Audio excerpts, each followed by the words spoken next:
నిర్వాసితులకు ఉద్యోగాలు ఇస్తామని మాట ఇచ్చాం, నెరవేర్చామని డిప్యూటీ సీఎం భట్టి విక్రమార్క తెలిపారు.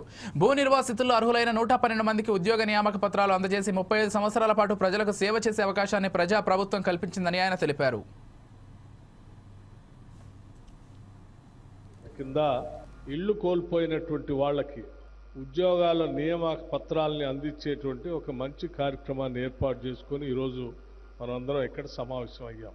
ప్రాజెక్టులో ఇల్లు కోల్పోయినటువంటి వాళ్ళందరికీ ఉద్యోగాలు ఇస్తామని గతంలో చాలా సంవత్సరాల క్రితం చెప్పినప్పటికీ ఇంతవరకు ఉద్యోగాలు రాక సరే మొదలుపెట్టినప్పుడు ఉన్నటువంటి వయసు ఈరోజు వయసు దాటిపోయి పెరిగిపోయి చాలా సంవత్సరాలు అయిందని లక్ష్మారెడ్డి గారు ఇప్పుడే మాట్లాడేటప్పుడు చెప్పారు.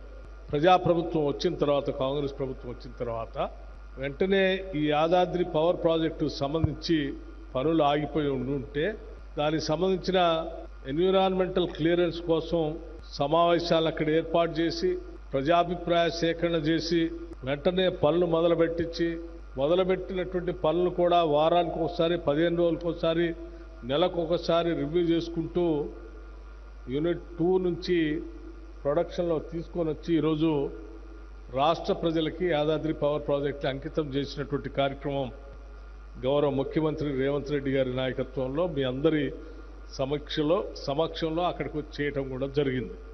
సరే, ఆనాడే ముఖ్యమంత్రి గారు నేను ఆలోచన చేశాం, ఇక్కడ భూములు కోల్పోయినటువంటి వాళ్ళకి, ఇల్లు కోల్పోయినటువంటి వాళ్ళకి మనం తప్పనిసరిగా వాళ్ళకి ఉద్యోగ అవకాశాలు దీంట్లో కల్పించాలని గౌరవ ముఖ్యమంత్రి రేవంత్ రెడ్డి గారు ఆ రోజే స్పష్టంగా చెప్పడం కూడా జరిగింది.